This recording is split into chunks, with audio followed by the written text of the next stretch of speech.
Alors, on se retrouve pour la deuxième partie. On va voir un petit peu comment fonctionne le POC, hein, le Proof of Concept, donc la preuve de concept. Vous savez, quand on trouve une faille, techniquement, qu'est-ce qu'on fait? On rédige un papier, un théorique, on analyse la faille et ensuite on crée un exploit. Hein. Ça va permettre de prouver à tout le monde que on raconte pas des conneries et que la faille est bien exploitable via une démonstration, via le POC. Ok, donc on a vu que c'était une société hollandaise. Hein, je vous mettrai tous les liens en ressources si vous voulez creuser, si vous avez la technique, hein, si vous êtes à l'aise un peu avec la programmation. Sinon, ça va être un petit peu dur, mais vous rappelez un petit peu ce qu'on avait vu dans la première vidéo, hein, c'est que cette faille en fait se base sur le protocole distant NetLogan en fait. Hein, c'est une interface d'appel de procédure distante qu'on appelle le RPC, qui est utilisée pour l'authentification des utilisateurs et des machines sur le réseau basé sur un domaine. Qui dit domaine dit contrôleur de domaine, qui dit contrôleur de domaine dit forêt, qui dit forêt dit Active Directory. Ça, faut que ça soit bien clair. Ok? Donc, c'est les composantes qu'on retrouve classiquement dans une entreprise, hein, avec un écosystème Windows, des serveurs Windows, des postes clients Windows, des contrôleurs de domaine Windows, des domaines de sauvegarde qu'on appelle BDC. Donc l'interface RPC NetLogon Remote Protocol, elle est utilisée aussi pour répliquer la base de données pour les contrôleurs de domaine de sauvegarde. Ok? On a des contrôleurs de domaine, on a aussi des contrôleurs de domaine de sauvegarde. Et pour que tous les contrôleurs euh, soient à jour, entre guillemets, hein, on a ce principe de réplication au niveau des bases de données, ok, pour qu'ils se synchronisent entre eux, hein, et qu'on n'ait pas des incohérences au niveau de la base de données. Donc le protocole distant NetLogon, il est utilisé pour gérer les relations de domaine entre les membres d'un domaine et le contrôleur de domaine, ou entre les contrôleurs de domaine d'un domaine et entre les contrôleurs de domaine d'un autre domaine. Hein, il n'est pas rare d'avoir maintes et maintes contrôleurs de domaine qui gèrent chacun un domaine différent. Et généralement, on a de la redondance, donc on a un contrôleur de domaine principal, un contrôleur de domaine secondaire, parfois un tertiaire, parfois un quaternaire, etc., etc. Tout va dépendre de ce qui a été mis en place et de la taille de l'entreprise. Donc cette interface RPC, elle est utilisée pour découvrir et gérer ces relations. Ok? Donc techniquement, bah, on va utiliser cette faille. Hein, on va voir comment exploiter euh, bah, ce principe via le RPC, via cette faille 0 Logan. Ok, donc le premier truc à faire, c'est on va aller se récupérer la faille. Ok, on va aller sur le GitHub de Secura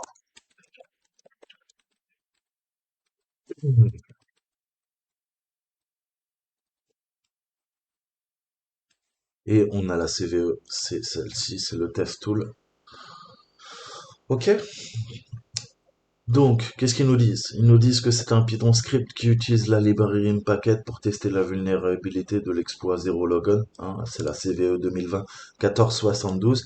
Il va essayer de lancer en fait un contournement au niveau de l'authentification netlogon. Ce script va immédiatement se terminer une fois qu'il aura réussi le contournement. Ok, et ne fera pas d'autres opérations sur enfin sur le netlogon. Ok, c'est uniquement un authentification bypass. Quand le contrôleur de domaine est patché, hein, le script de détection va abandonner en fait, hein, après avoir envoyé 2000 paires d'appels RPC, hein, et conclure que la cible n'est pas vulnérable, ok, avec des chances de faux négatifs de 0,04%. Donc qu'est-ce qu'il nous faut? Il nous faut déjà récupérer, on va clone le repo.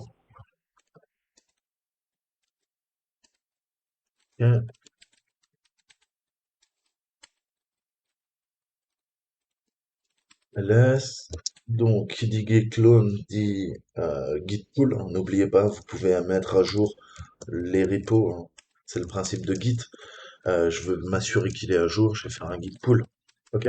Et je lui demande quoi? Je lui demande d'aller vérifier le repo, hein, les référentiels GitHub et de me télécharger la dernière version de l'application si je l'ai installé avec Git. Hein. Pensez à le faire de temps en temps, tout simplement pour mettre à jour. Ok? Le principe, c'est que vous êtes en local, mais quand vous faites un git pull, ça va aller sur GitHub, ok, et mettre à jour. s'il faut, à nouveau, votre machine en local. Ok? C'est tout l'intérêt de GitHub. Ça permet de déployer, de faire du dev. Ok? Mais dès qu'il y a une version qui est à jour, on n'a pas besoin de refaire un nouveau git clone, supprimer tout ce qu'on avait fait. On lui demande un pull. Un pull, je lui demande quoi? De vérifier la dernière version et de la tirer, hein, vers mon ordinateur. Ok? À partir du cloud, ça vient sur ma machine. Ok? Et ça écrase, hein, les fichiers qui sont pas à jour. Ça va faire un diff, hein. Typiquement, ça va me permettre, voilà, de vérifier les différences. Ok? Ok. Ça va aussi diff, vous pouvez vous en servir. Ça permet de comparer à n'importe quoi, ligne par ligne, pour voir les différences. Et là, bah, c'est les différences en termes de code source. Ok? Bon, alors, maintenant, on a ça. Qu'est-ce qu'on a? On a notre Zero Logon Tester Pi. On va, alors, le plus propre, ça serait de l'installer dans un environnement virtuel. Ok? Vous savez que avec les mises à jour de Python, ça peut tout à fait casser, en fait, eh ben l'exécution en fait, hein, du script. Donc typiquement, quand on installe un truc, prenez l'habitude. Ok, moi je réinstalle souvent ma VM, donc je m'en fous un peu. Mais on lui demande Python 3, un tiret M, ok? On va lui dire, écoute, vérifie que ta pip install virtual environment, install, qu'est-ce que je fais? Ok, il va venir vous récupérer des environnements virtuels. Les environnements virtuels vont régler tous les problèmes euh, de dépendance, ok? Et si jamais vous mettez à jour sur votre machine le Python, il passe en 4.0 bientôt, ok? Votre application va continuer de tourner puisqu'elle aura un environnement virtuel avec de la rétrocompatibilité, ok? C'est peut-être du Windows, du Python 2.7 qui fait tourner ça, ok? Donc ça permet de régler des soucis de dépendance au niveau de Python et comme c'est virtualisé, ça ajoute un peu de sécurité.